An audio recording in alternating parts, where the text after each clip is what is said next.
Hi there. So as part of our season and series Cherish Healers, I've got a fantastic artist next to me. Jimmy Davis is not only an incredible artist but also a pretty fab housemate, as I learned. We live together. And I'm going to hand it over to Jimmy just to tell us a little bit about yourself and what you're doing at the moment. Okay, well, I'm Jimmy Davis, as Priya said. Real name's James. That's an interesting fact for you. I am a artist, musician, community music facilitator. I try and inspire young people through my work in a positive way, try and have a positive impact on their life. I won bronze in the junior school triathlon. I have performed at a sold out Brixton Academy. I'm really scared of heights. Oh. Very much so. I'd probably put it down to my mother's influence. My mother had a really fantastic taste in music, very broad, varied, and so yeah, the influence really came from her. But I didn't decide to follow that until after a traumatic experience in my life, drug addiction, homelessness. So once I came out the other side of that experience, I decided that I needed to follow my dream, which was music. Once I'd finished school, I was knocking around with a crowd of people who really were only interested in drug taking, being a general nuisance, that kind of thing. So yeah, I ended up in a position where I started using heroin, and was probably using it for all in all about 2 years, and seriously addicted to it for about a year, and smoking crack cocaine, and ended up homeless, not for very long, but homeless for a little bit, and yeah, in a very, very dark place.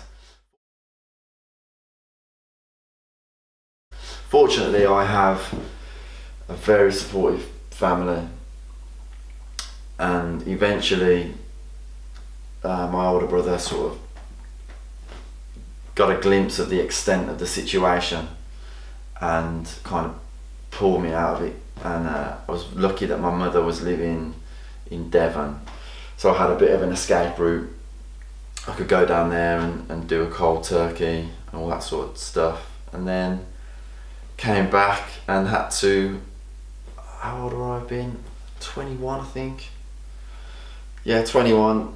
Sort of had to go and move back in with my dad, share a room with my 10-year-old brother. You know, it was a humbling experience, and I had to rebuild my life. I had no confidence at all. I'd suffered very badly with depression and psychosis, cannabis induced, and it took a long time to get any sort of confidence, awareness. You know, I felt very lost, but music brought me back to life.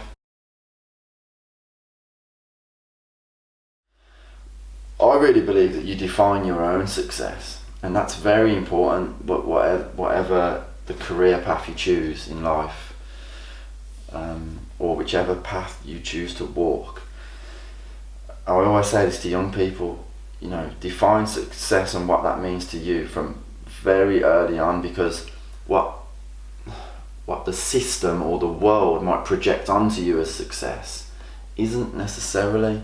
Even small things in life that can be deemed a success. You might get up on stage and read a poem in front of 15 people. That's a success. When I first got into music, I always saw success as being a multi-million selling artist, having a huge fan base, a lot of money. All of the things that we're told mean success, but actually what I've learned is that it's actually connecting with somebody and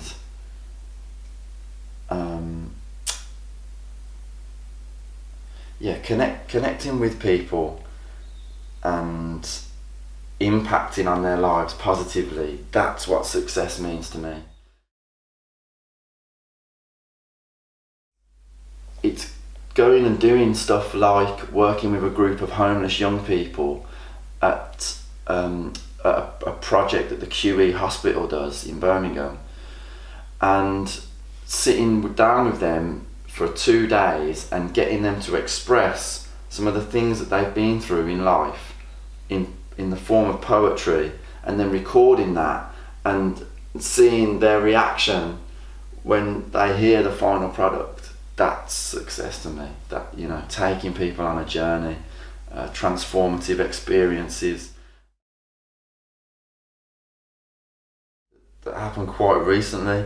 I became very disillusioned with the music industry, business, the way my career was heading about almost a year ago now, just coming off the back of a UK tour, and I really felt like I was gonna have to turn my back on music, and it was definitely the lowest I've ever felt. But how I've managed to overcome that is through two things: through having a really strong circle of people who I value and who I've built very strong relationships with over a number of years, who believe in me. That, you know, it's such a key thing in life, that having people that believe in you. But if you don't have to have people believe in you, you have to believe in yourself. That's where it starts. So that's the first thing, and then the second thing is falling in love again.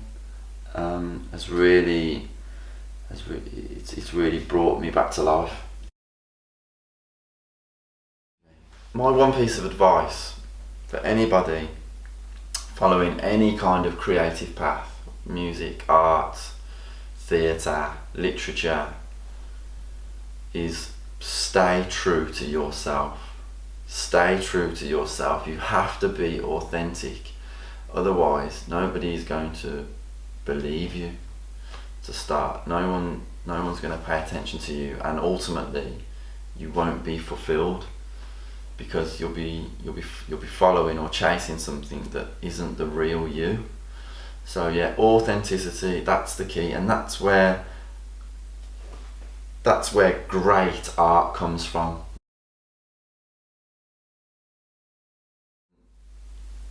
It's only going through those experiences and embracing them that I'm able to do that. I'm able to stand up there and talk about it, and hopefully, you know, impact other people doing it.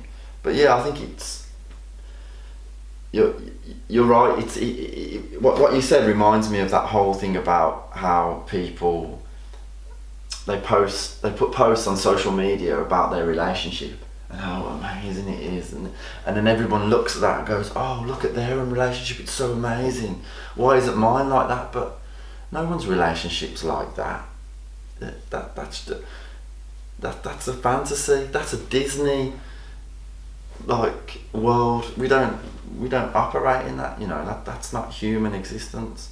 So I couldn't imagine going through life not experiencing like sadness or, you know, trauma, sorrow, all of those sort of melancholy, all of that kind of stuff. We need that. That's a part of, like you said, it's a part of the human experience. It's what makes us who we are. is the earth, the planet, environmentalism. From a young age, I remember seeing programs about landfill and waste and rainforest destruction, and just thinking like, what? How can we be doing that? That's crazy. It didn't make any sense to me then, and it doesn't now, even more so. So yeah, if the one thing would be to try and awaken people to that.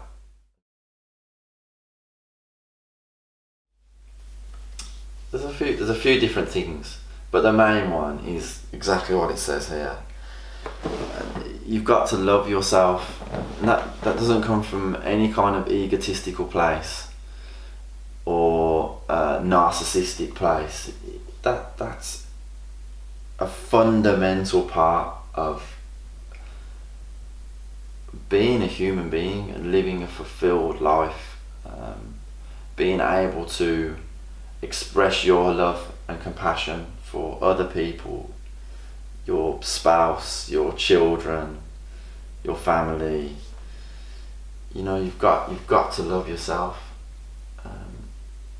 So do it. Be kind to yourself. Brilliant, thank you. And that's a really perfect positive note to finish on. Thank you so much, Jimmy, for Ginny. Again. Ginny on the weekends when the heels come out. Yeah. Thank you so much for taking this time out and allowing me into your home, your creative space to do this interview. Very welcome. I'll be putting some links of Jimmy's work and links to some of the things that we've discussed in this interview today. Hope it's been of help and useful to people out there. Wishing you all a really beautiful day. Cheers.